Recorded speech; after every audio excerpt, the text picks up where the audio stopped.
When my aunt passed away and left me a multi-million-dollar inheritance, I thought I had finally escaped my impoverished past. But on the very day the inheritance was announced, my biological parents, the ones who sold me out for $60,000 14 years ago, suddenly reappeared demanding their share. Will I forgive them? Or exact revenge? The rain in Brooklyn Heights did not merely fall. It wept against the floor-to-ceiling windows of Gideon Brooks' office. The sound was a rhythmic, relentless drumming that seemed to sync with the pounding in my chest. Inside, the air was thick with the scent of sandalwood incense and the heavy, comforting aroma of old, leather-bound books. It was an atmosphere that Eleanor Sinclair would have loved. She always said that clarity was best found in the middle of a storm. I sat in a high-backed mahogany chair, my fingers trembling slightly as I gripped the Mont Blanc pen Eleanor had gifted me when I graduated from Columbia University. It was heavy, cold, and solid, a physical anchor in a world that had felt like shifting sand since the day her heart finally stopped. Across from me sat Gideon Brooks, a man whose face was a map of legal battles won and secrets kept. He did not look at me with pity. He looked at me with the solemn respect one accords to a survivor. Gideon adjusted his spectacles and opened a thick manila folder. The rustle of the paper sounded like a landslide in the quiet room. He cleared his throat and the weight of the moment settled over us like a shroud.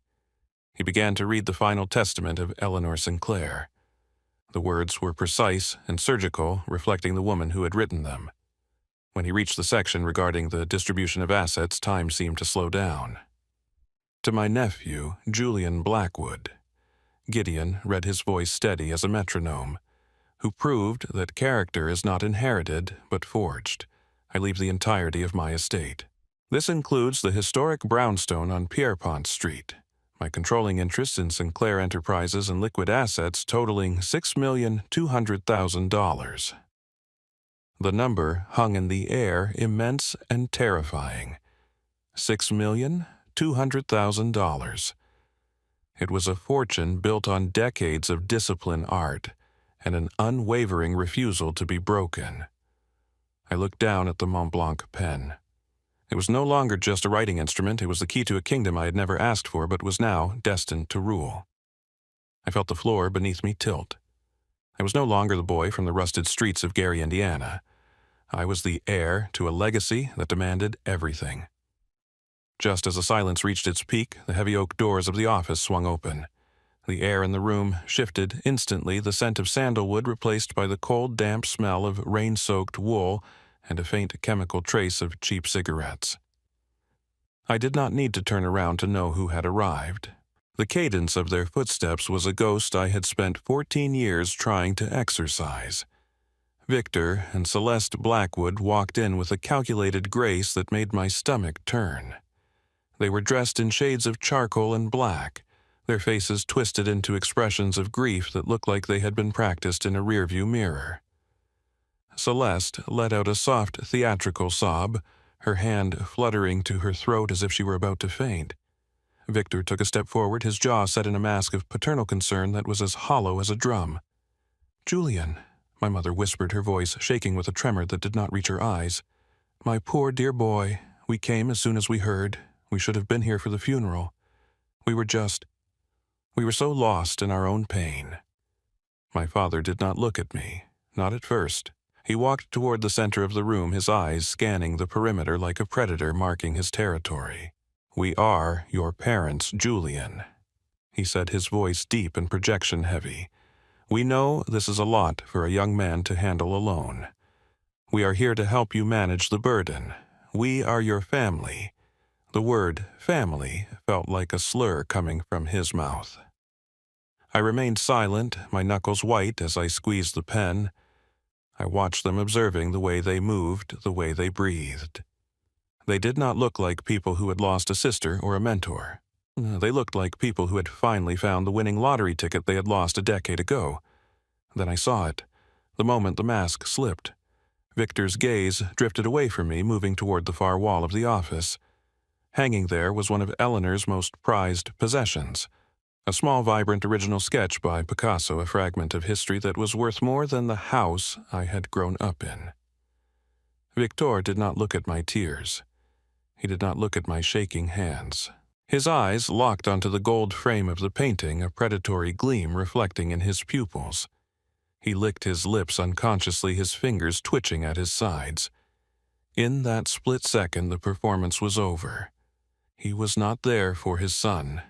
He was not there to grieve. He was there to appraise. "The will has been read." Gideon Brooks interrupted, his voice cutting through the tension like a blade. He did not rise from his seat. "And as of this moment, Julian Blackwood is the sole executor of the Sinclair estate. Unless you have a legal reason to be here, I must ask you to respect the privacy of my client." Celeste's fake tears dried instantly. She exchanged a sharp, knowing look with Victor. The air in the room turned ice cold. The ghosts of Gary, Indiana had followed me to Brooklyn Heights, and I realized then that the storm outside was nothing compared to the war that was about to begin inside these walls. I stood up, tucked the Mont Blanc pen into my breast pocket, and for the first time in 14 years I looked my father directly in the eye. I did not feel like a victim. I felt like a fortress. The air in Gary, Indiana always tasted of iron and sulfur, a heavy metallic tang that clung to the back of the throat like a coat of rust. In the winter of my 16th year, that taste became the only thing I had to swallow. To understand the man standing in a Brooklyn brownstone today, you must first understand the boy who nearly vanished in a kitchen that smelled of spoiled milk and old grease. The apartment was a narrow, suffocating space where the radiator did nothing but clank and hiss, emitting a dry, pathetic heat that died before it reached the center of the room. I remember the linoleum floor most vividly. It was a checkerboard of yellowed plastic, cracked and peeling at the edges like scorched skin. It was perpetually freezing. Even through my thin socks, the cold vibrated up through my heels, settling into my marrow until my very bones felt brittle. I came home from a double shift at a local diner, my hands smelling of dish soap and cheap floor cleaner, to find the silence of the apartment absolute. It was a heavy, unnatural quiet, as if the walls themselves had held their breath. On the scarred wooden table sat a single ceramic mug, chipped at the rim, holding down a piece of notebook paper. The handwriting was a series of jagged, hurried slants, my father's hand. "Julian, we cannot do this anymore. You are nearly a man. Your Aunt Eleanor will come for you. We are sorry." The word "sorry" was smeared, the ink dragged across the page as if the person who wrote it had been in too much of a hurry to wait for it to dry. I sat on the freezing linoleum and stared at that note until the letters blurred into meaningless black scratches. I did not cry. Hunger and cold do not leave much room for tears. They occupy the body too completely. For 3 days I waited. I stayed in that kitchen because it was the only world I knew. The refrigerator was a tomb of empty wire shelves and a single jar of pickles that had turned soft and gray. By the second day, the hunger was no longer a sharp pain. It had become a dull, cavernous ache that radiated from my stomach to my spine. My mouth felt like it was filled with copper. I drank tap water until my belly felt bloated and heavy, trying to trick my brain into believing I had eaten. The only sound was a small transistor radio on the counter. It could not catch a clear signal. It breathed a constant rhythmic static, a white noise that sounded like the distant crashing of a dark ocean. I sat there in the dim light of a single flickering bulb, clutching an old baseball cap against my chest, listening to the static and waiting for a key to turn in the lock. On the 4th morning, the silence was broken not by my parents, but by the low, authoritative hum of a heavy engine outside. A black town car, polished to a mirror shine that looked alien against the soot-covered snow of Gary, pulled to the curb. The woman who walked through the door did not look like she belonged in a world of cracked linoleum. Eleanor Sinclair stood in the doorway, a pillar of charcoal wool and silk, her eyes a piercing surgical blue that seemed to scan the room and calculate its failures in a single heartbeat. She did not rush to me. She did not offer a tearful embrace or empty promises that everything would be fine. She looked at the note on the table, then at the empty refrigerator, and finally at me. "Stand up, Julian," she said. Her voice was not unkind, but it was as steady as a metronome devoid of the chaos I had lived in for 16 years. Gather what is yours. We are leaving this place behind. I moved like a ghost, packing my few belongings into a plastic trash bag. My hands were shaking partly from the cold and partly from the sudden, overwhelming presence of a woman who looked like she could command the wind to stop. As we walked toward the car, the freezing Indiana wind whipped at my face, but for the first time, I did not retreat from it. Inside the car, the air was warm and smelled of expensive leather and cedarwood. Eleanor handed me a small silver thermos. Inside was a broth so rich and savory that the first sip felt like a physical shock to my system. It was the taste of life returning to a dead limb. "There are rules where we are going, Julian," she said, looking straight ahead as the car pulled away from the gray skyline of Gary. "Structure is the only thing that keeps the world from dissolving. You will wake at 5, you will read, you will learn to speak the language of those who build things, not those who destroy them. If you give me your discipline, I will give you a future." I looked out the window as the industrial smoke of Indiana faded into the distance. I did not know then that she was saving my life.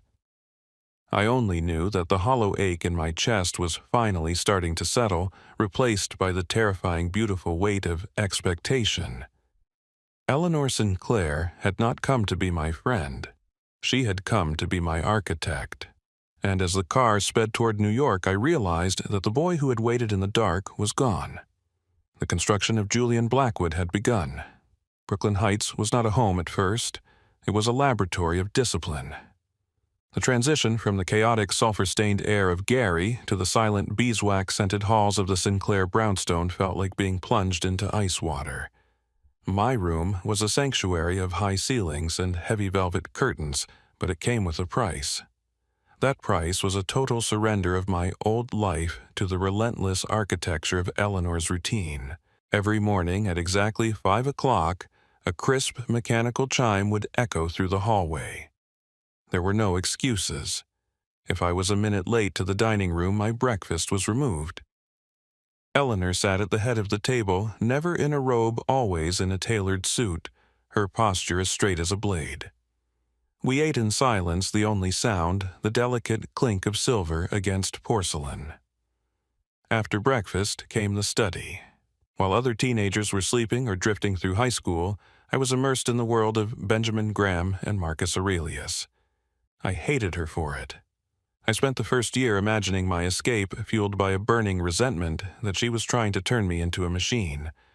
I missed the messy, unpredictable noise of my old life, even if that life had been a nightmare. I viewed her rules as shackles, her insistence on financial literacy as a chore designed to bore me into submission. I would sit at the mahogany desk for hours, my eyes burning as I analyzed balance sheets and market trends, feeling like a prisoner in a suit that fit too well.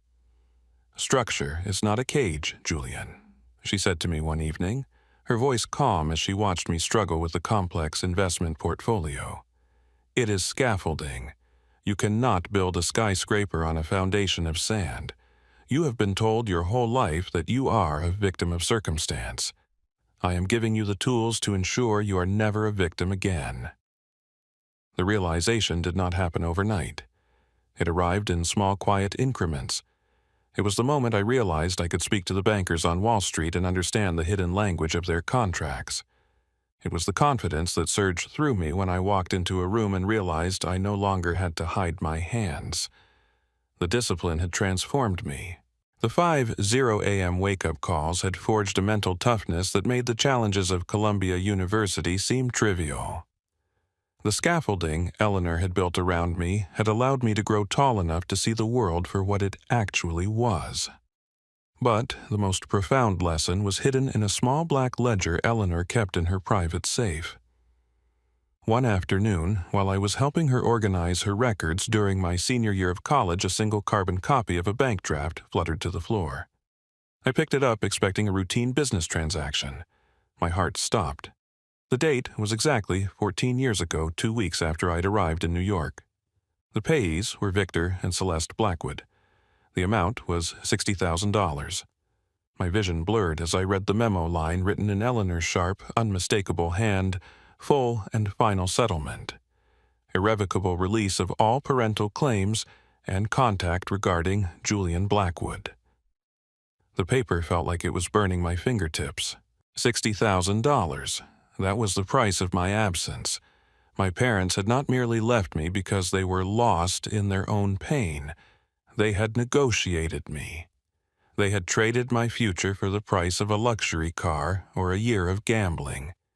Eleanor had not just taken me in, she had bought me. She had paid $60,000 to rescue me from the people who were supposed to love me for free. I looked up to find Eleanor standing in the doorway. She did not look away. She did not offer an apology. She simply watched me as I folded the paper and tucked it back into the ledger. "I did not want you to know," she said quietly. "I wanted you to believe that your worth was something you created, not something that was bought.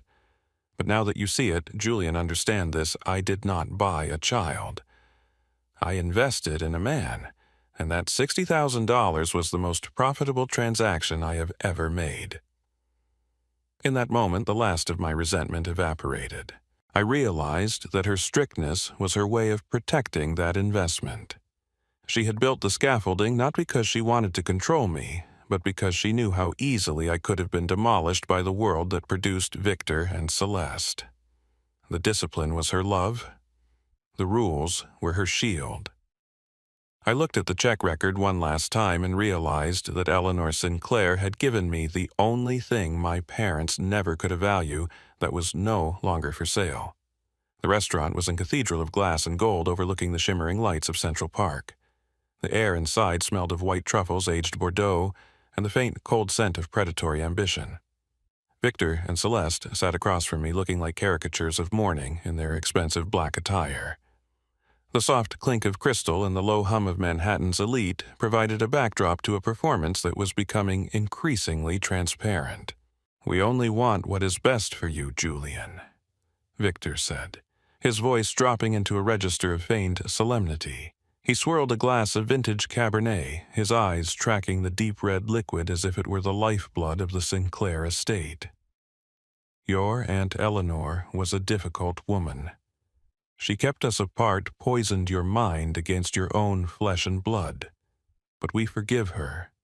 We are family, and family stands together when the world gets complicated."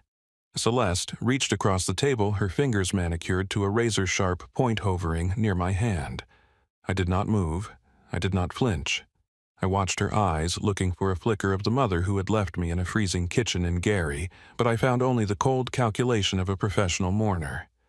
"The truth is, Julian," she whispered, her voice cracking with practiced precision, "we are in a desperate situation. My health, it has been failing. The medical bills have accumulated into a mountain we cannot climb. We need $480,000 to clear the arrears and secure a home where we can all be together again. It is a small price to pay for the chance to be a family once more." I remained silent. I remembered Eleanor's voice. In a negotiation, the first person to speak is the one who is losing. I let the silence stretch heavy and suffocating until Victor's composure began to fray at the edges. "Of course," Victor added, his tone sharpening like a hidden blade, "we are concerned about your well-being. The trauma of Eleanor's passing, the isolation of your upbringing. It has clearly taken a toll on your mental state. If you are unable to make these decisions, if you are not of sound mind to manage such a vast inheritance, we might have no choice but to petition the court for a guardianship. We would hate for the Sinclair legacy to be squandered because you were too overwhelmed to accept our help." The threat was clear. They were not asking for a gift. They were delivering an ultimatum. They were prepared to use the law to strip me of my autonomy, to paint me as a broken, traumatized boy who needed his loving parents to manage his millions. At that exact moment, my phone vibrated against my thigh. It was a rhythmic, insistent pulse. I reached into my jacket and pulled it out, keeping my face a mask of indifference. The message was from Piper Vaughn, the senior vice president at Sinclair's primary investment firm. She had been conducting the background check Eleanor had ordered years in advance. a check that was only to be finalized upon her death. I opened the encrypted file. My eyes scanned the data, the figures, and the locations. The blood in my veins turned to liquid nitrogen. The $480,000 they claimed was for medical bills and hardship did not exist in any hospital ledger. Instead, Piper had tracked a trail of high-stakes markers and delinquent loans tied to 3 major casinos in Atlantic City. The mountain of debt was not the result of a failing heart or a struggling life. It was the result of Victor's obsession with the craps tables and Celeste's penchant for private, high-limit slots at the Borgata. They had gambled away the $60,000 Eleanor had paid them 14 years ago, and now they had come to harvest the son they had sold. A primal, jagged rage erupted in my chest, a fire that threatened to consume the icy discipline Eleanor had spent years building. I wanted to flip the table. I wanted to scream the truth until the chandeliers shattered. I wanted them to feel the cold, hollow hunger I had felt in Indiana, but I did not. I remembered Eleanor standing in the library, her hand on my shoulder. Anger is a tool, Julian, but only if you keep it sharp and hidden. If you let it explode, it is merely noise. If you hold it, it becomes a weapon. I took a slow, deliberate breath, feeling the air fill my lungs. I looked at Victor, whose eyes were fixed on the wine list, and Celeste, who was reapplying her lipstick with trembling hands. They thought they were winning. They thought the silence meant I was crumbling under their pressure. I tucked the phone back into my pocket. I did not reveal the information. I did not accuse them of lying. I simply looked at the bill on the tablet dinner that cost more than a month of groceries, and Garyand stood up. "I will consider your request," I said, my voice as flat and emotionless as a sheet of slate. "But understand this, my mental state is perfectly clear. I see everything. I see the past, and I see exactly what you are doing in the present." I turned and walked out of the restaurant, leaving them with the check and the illusion of victory.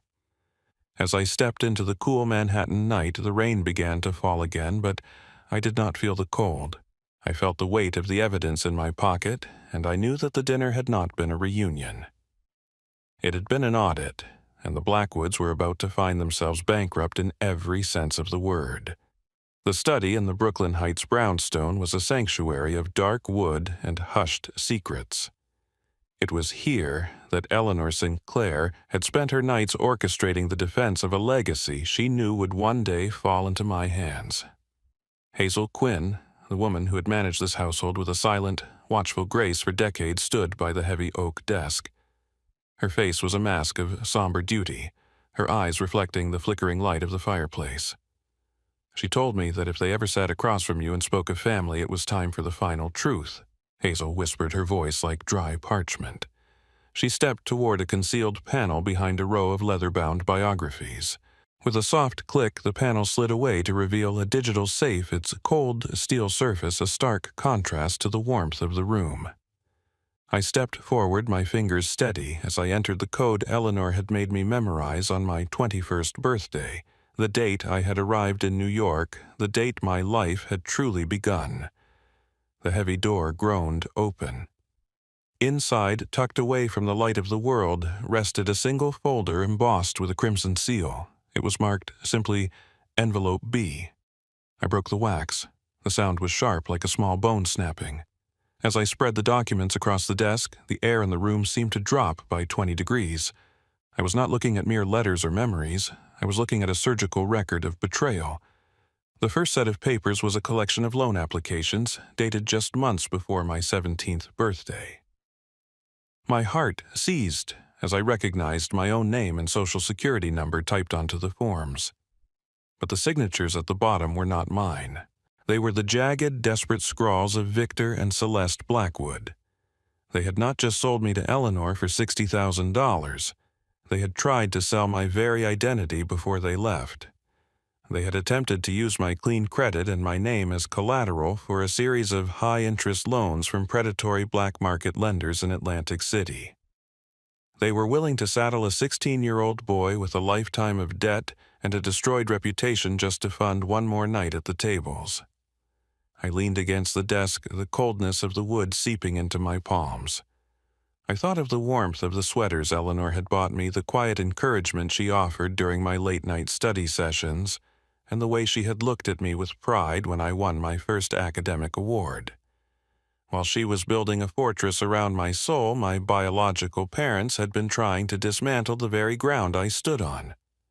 Then I found the ledger of ransom payments.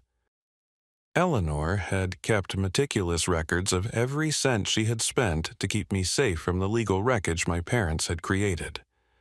The numbers were laid out in a column that felt like a series of strikes against my heart. Asterisk, $12,500. Paid to a private debt collection firm to stop an identity theft charge being filed against the estate of the minor Julian Blackwood. Asterisk, $18,000. A settlement payment to an Atlantic City creditor to retrieve my original birth certificate and legal documents that Victor had pawned as good faith collateral. Asterisk, $22,400. Fees for a team of private investigators and legal counsel to scrub my record of the fraudulent application Celeste had filed in my name. The total at the bottom of the page was staggering. Eleanor had spent over $50,000 in the first year alone, not to buy my affection, but to ransom my future from the hands of the people who should have protected it. Every time I had been at school, every time I had been practicing the piano or reading in the garden, Eleanor was quietly fighting off the wolves. She was paying the price for a crime I did not even know had been committed against me. The contrast was blinding. Eleanor's love was not a feeling. It was a shield. It was an active, expensive, and exhausting defense. She had provided me with a world of art and intellect while she stood at the gate writing checks to keep the darkness at bay. My parents viewed me as a resource to be harvested, a piece of paper they could trade for a stack of chips. Eleanor viewed me as a masterpiece that was worth any price to preserve. She never wanted you to feel like a burden, Hazel said softly, her hand resting on the edge of the desk. She wanted you to feel like a Sinclair. She believed that if you knew how much it cost to keep you clean, you would never be able to breathe freely. But she also knew that one day they would come back to try and finish what they started. I closed the folder. The anger I had felt at the restaurant was no longer a fire. It was a diamond, hard cold and unbreakable. I looked at the signatures of the people who had tried to destroy me before I had even begun to live. I looked at the meticulous records of the woman who had saved me. The mental trauma Victor and Celeste spoke of was real, but they were the architects of it. They had come to the house of Sinclair expecting to find a weak, grieving boy they could manipulate. They did not realize that Eleanor had raised a man who was now holding the receipts for their every sin. I picked up the Mont Blanc pen and made a single note on the back of the folder. The debt was no longer theirs to collect. It was mine to settle. The air in Gideon Brooks' office was brittle, charged with the kind of static that precedes a lightning strike. Outside, the New York morning was a bruised purple, the rain having turned into a thick, clinging mist. I sat at the head of the conference table, my posture a mirror of Eleanor's spine, straight hands, folded eyes, unblinking. Across from me, Dax Stone radiated a polished, predatory energy. He was a man who built his reputation on the wreckage of wealthy families, and today he looked like he was ready to feast. Victor and Celeste sat flanking him, their faces masks of practiced indignation. Two of Gideon's junior associates stood near the door, their presence seemingly routine, though their eyes were too sharp, their stances too disciplined. "Let us dispense with the pleasantries, Julian." Dax Stone began sliding a thick legal brief across the polished wood. "My clients have evidence that Eleanor Sinclair utilized coercive tactics to alienate them from their son. We are prepared to file a high-profile petition challenging the validity of the Sinclair will and seeking immediate emergency guardianship over your person and assets. Given the fragile state of your mental health, the court will find our concerns quite compelling." He leaned back, a smirk playing at the corners of his mouth. "However, Victor and Celeste are compassionate people. They are willing to forego this public and embarrassing litigation for a private settlement. $4.5 million paid immediately, and they will sign a non-disclosure agreement and disappear from your life forever. If you refuse, we go to the press this afternoon. The choice is yours, a quiet life of wealth, or a very loud, very expensive destruction of your reputation. It was a classic reverse extortion play using the threat of a fabricated lawsuit to bleed a legacy dry. Victor leaned forward, his eyes bright with a feverish greed. Think about it, Julian. You can make this all go away. Just sign the document and we are gone. You owe us that much for the years we spent worrying about you. I felt the weight of the recording device in my pocket. I did not look at Victor. I looked at Dax Stone. You are asking me to pay you to drop a lawsuit that has not been filed based on claims you know are fraudulent. I am asking you to settle a family dispute. Stone countered, his voice smooth as oil. And I suggest you do it before the price goes up. I reached into my jacket and pulled out a small, sleek digital player. Before we discuss your settlement, there is something you need to hear. It is a gift from Eleanor. I pressed play. The room fell into a profound, suffocating silence as Eleanor's voice filled the space. It was not the voice of a dying woman. It was the voice of a general. Hello, Victor. Hello, Celeste. The recording began, her tone dripping with a cold, calculated irony. If you are hearing this, it means you have returned to finish what you started 14 years ago. I knew the $60,000 would not last. I knew the casinos in Atlantic City would eventually come calling for their pound of flesh.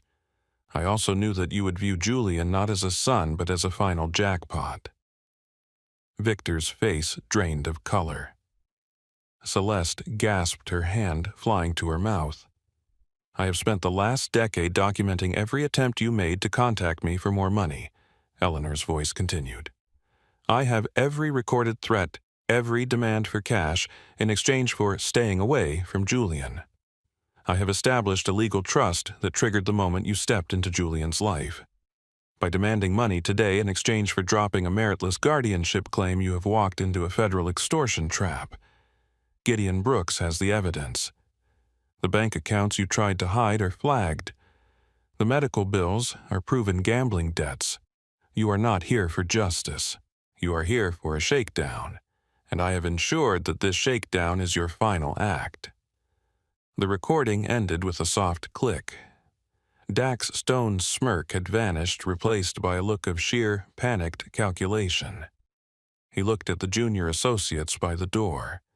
They had not moved, but their hands were now visible, and they were not holding legal pads.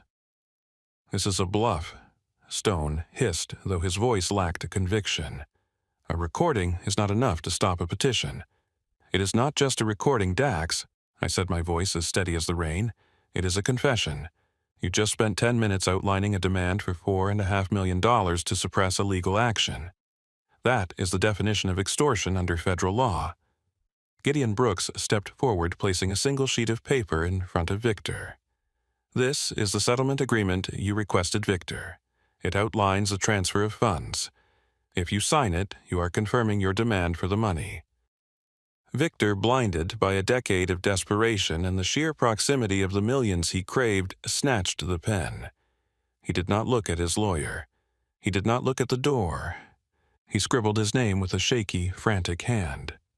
There. Victor breathed a crazed triumph in his eyes. Now, give us the money. Victor Blackwood, one of the junior associates said, stepping forward and pulling a badge from his belt. I am Special Agent Miller with the FBI. You, Celeste Blackwood, and Dax Stone are under arrest for conspiracy to commit interstate extortion and wire fraud. The room exploded into motion. Celeste began to scream, a high-pitched, jagged sound that filled the office. Dax Stone immediately put his hands up, his legal brilliance failing him in the face of federal iron. Victor sat frozen, his hand still clutching the pen, staring at the signature that had just become his prison sentence. I stood up and walked to the window. I watched as the agents led them out in handcuffs, their figures shrinking as they were pushed into the back of unmarked black cars. They looked small. They looked pathetic. They looked like the ghosts they had always been. Eleanor was right. Structure was the only thing that kept the world from dissolving.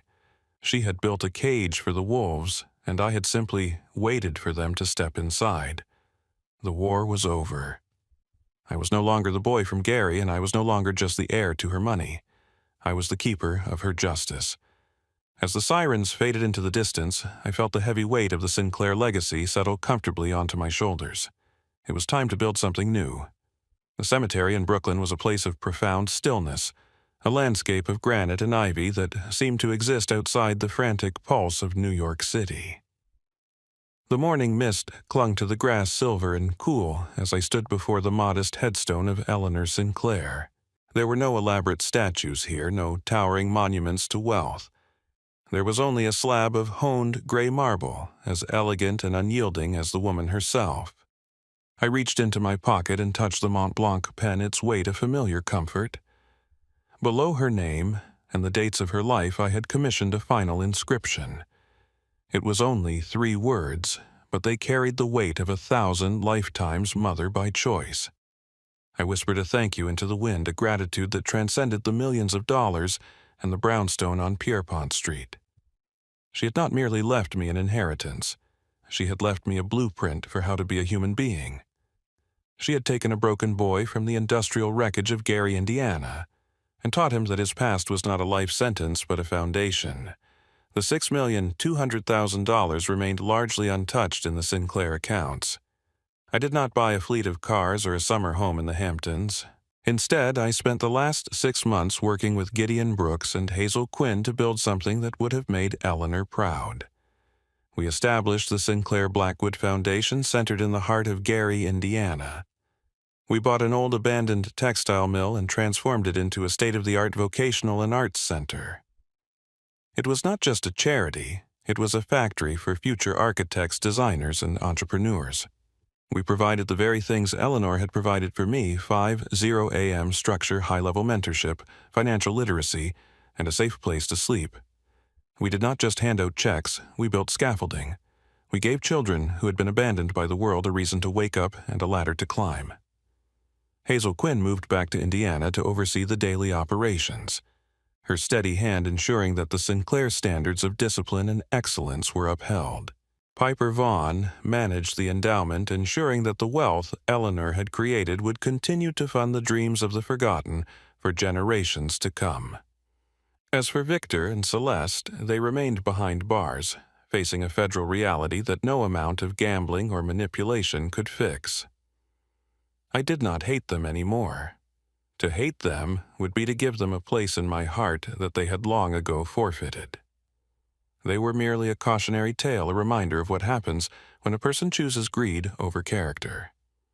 I walked away from the grave, the sun finally breaking through the Brooklyn clouds. My life was no longer a story of abandonment. It was a story of construction. I realized that the true value of my inheritance was not the currency, but the capacity to be the person I once needed.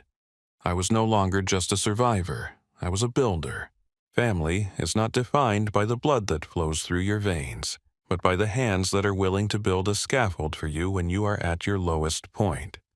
Family is the person who demands your best when you are ready to settle for your worst.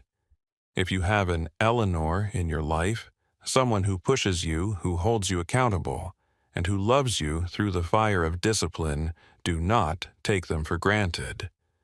Reach out to them, thank them. They are the true architects of your soul. Grief does not shout, it waits in the quiet spaces. But today, as I look toward the future, the silence is no longer heavy. It is full of possibility. I am Julian Blackwood, and I have finally learned that the greatest thing you can do with a legacy is to spend it on the courage of others. How did this story resonate with you? Your feedback is incredibly valuable and helps me craft even better content for the future. If you found this meaningful, please share your thoughts in the comments and follow for more inspiring journeys. Let us build a community together. Thank you for listening.